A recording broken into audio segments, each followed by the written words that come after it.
Netrukus aš parodysiu visus etapus, kaipgi įsirengti pakeltas lysves.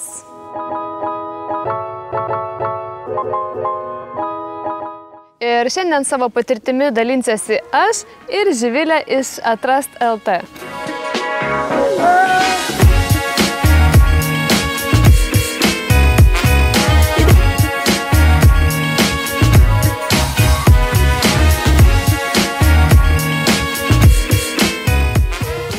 Pirmas žingsnis yra susiplanuoti. Tai yra nuspręsti dėl pakeltos lysvės ilgio, pločio ir aukščio. Dažnai norima, kad pakeltos lysvės būtų šiek tiek aukštesnės, kad būtų patogiau prižiūrėti, ravėti ir panašiai. Jeigu norėsite tą padaryti, tai turėkite omenyje, kad ir takas tarp lysvių turėtų būti pakankamai platus. Iš principo, kuo yra aukštesnė lysvė, tuo platesnis turėtų būti takas. Čia yra 25 cm aukščio šitos pakeltos lysvės, takas yra apie 50–60 cm. Toks yra pakankamas. Bet jeigu jos būtų metro aukščio, tai įsivaizduokit, kaip aš čia reikėtų ravėti ką nors ir aš tiesiog nepasiekčiau ir čia daužyčiausi, būtų labai nepatogu. Tai dėl to, jeigu būtų aukštesnė lysvė, mes būtinai turime planuoti platesnį taką. Ir jeigu jūs turite labai mažai vietos ir jeigu nusprendžiate, kad takas bus ne iš akmenukų kaip čia, o tarkim iš vejos, tai matuokite tako plotį pagal savo žoliapjovę, kad tilptų jūsų žoliapjovė praeiti tuo taku.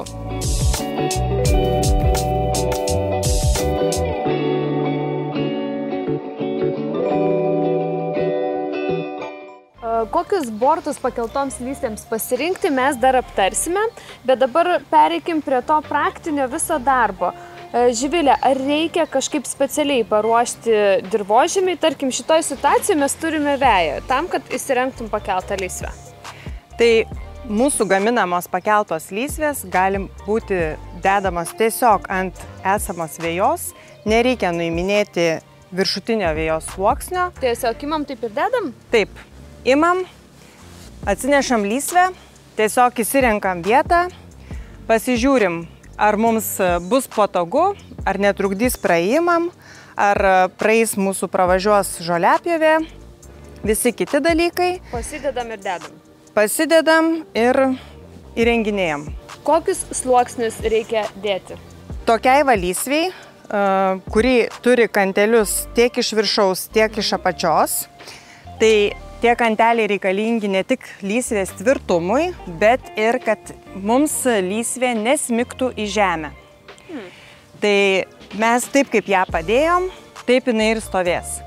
Tai jeigu mes nenuiminėjame viršutinio vejos sluoksnio, tada aš siūlau kloti kartono sluoksnių, tiesiog dėžutėmis įvairiomis, aišku, žiūrėti, kad būtų tas kartonas neplastikuotas, tiesiog pasirinkti tokį ekologišką variantą. Toliau galime sudėti įvairias augalinės atliekas, galime sudėti nupjautą veją, pilti substrato, pilti kompostinės žemės ir sodinti daigus. Taigi ir pasiruošus jau prisipildžius lysvę pilną iki pat viršaus, galima sodinti tiek daigus, tiek sėti sėklas. Be abejo, rūdinto metalo šitie borteliai pakeltom lysvėm nėra vienintelis sprendimas. Jūs galite pasirinkti medinės pakeltas lysves, bet turėkite omenyje, kad tada arba reikės impregnuoti, o tai jau yra papildomas preparatas ir su tuo susilies dirvožemis, kuriame augs jūsų daržovės. Tai visada turėkite omenyje tą natūralumo klausimą. Be to, pakeltos lysvės, jeigu jos yra iš medžio, tai natūralu, kad jos yra laikui bėgant, tai nėra labai ilgaamžiškos. Dar variantas gali būti pakeltos lysvės plastikinės surenkamos, bet jos nebus labai tvirtos, tai čia ypatingą dėmesį turite atkreipti. Gali būti jos taip pat ir išmūrytos, bet tada jūs turite galvoti apie pamatą ir jau bus jau labai ilgam tas sprendimas. Tai dėl to, sakyčiau, rūdinto metalo va tokios pakeltos lysvės yra labai patogus variantas. Ypač tada, jeigu jūs neturite laiko, nenorite gilintis, tai va tiesiog pasistatot ir viskas stovi. Net kaip atraminė senelė galėtų šitą funkciją atlikti, nes pastatėt ir stovi. Noriu atkreipti dėmesį tik tai į dar vieną dalyką. nepainiokite vazono ir pakeltos lysvės. Jie skiriasi tuo, kad vazonas, toks koks yra čia, turi dugną, o pakelta lysvė, tokia kaip čia, yra tiesiogiai sąlytyje su žeme. Tai jeigu auginate vienmečius augalus, tai tikrai galite auginti juos vazonuose, net ir negiliuose.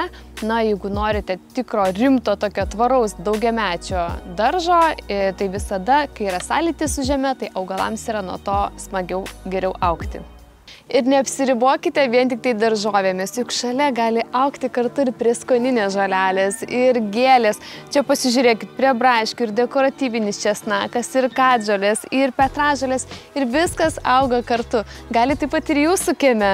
Įsirenkite pakeltas lysves ir džiaukitės to grožiu ir tais aromatais, kuriuos jūs sukuriate. Ačiū labai, Živilė. Ačiū Jums. Iki pasimatymo šitam geltono karučio kanale kitą kartą.